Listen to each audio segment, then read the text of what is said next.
laid-back self.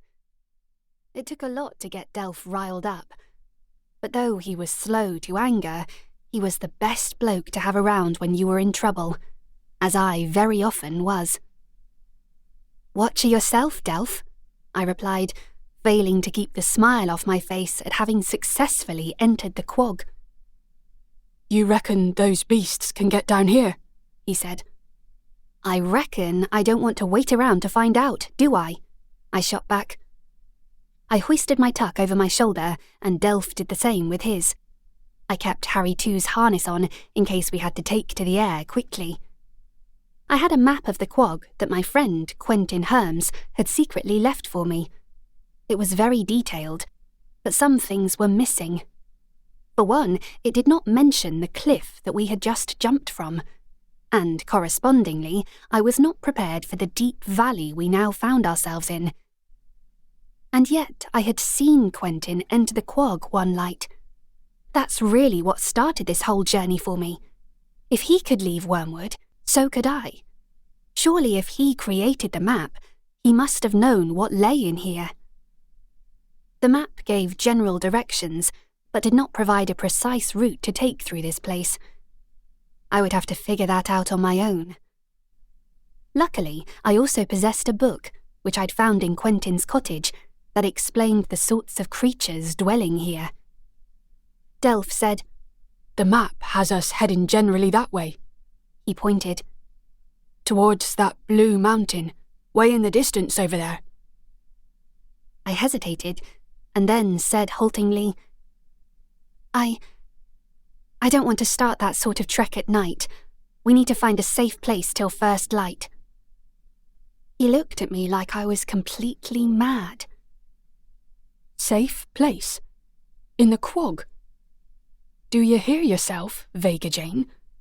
The Quag has many things, no doubt, but safe places ain't one of them." I gazed ahead at the flat, open expanse. There were trees and bushes and long, sweeping fields of grass slowly bending in the stiff breeze that blew off the cliff. It looked peaceful and serene, and not dangerous at all, which told me that there were probably dozens of foul things lurking in wait that could and would kill us, given the slightest opportunity. I looked down at my feet. Which way to step? I glanced at Harry too, who was gazing up at me curiously, apparently waiting for me to make up my mind. It struck me, rather uncomfortably, that I was to be the leader here.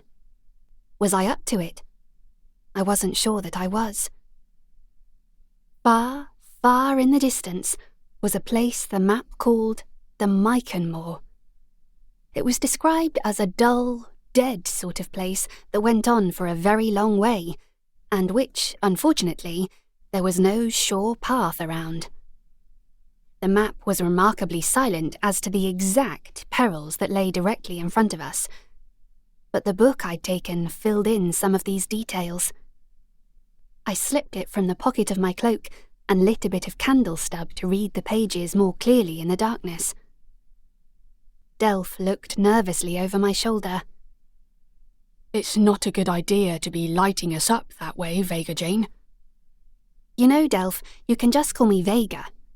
It's not like we're flooded with folks here named Vega. As far as I can tell, I'm the only one." He took a long breath and slowly let it out. "Of course. Right you are, Vega Jane." I sighed and stared down at the page. I basically had to match up the map with descriptions of the places in the Quag so I could see which creatures to expect where. It would have been much easier had Quentin Herms conveniently placed all this information in one place, but he hadn't. Suddenly, Harry too started growling. His hackles were up, his fangs bared. I quickly gazed around to see what was causing this reaction, but there was nothing I could see in the darkness. "What's got into him?" asked Delph.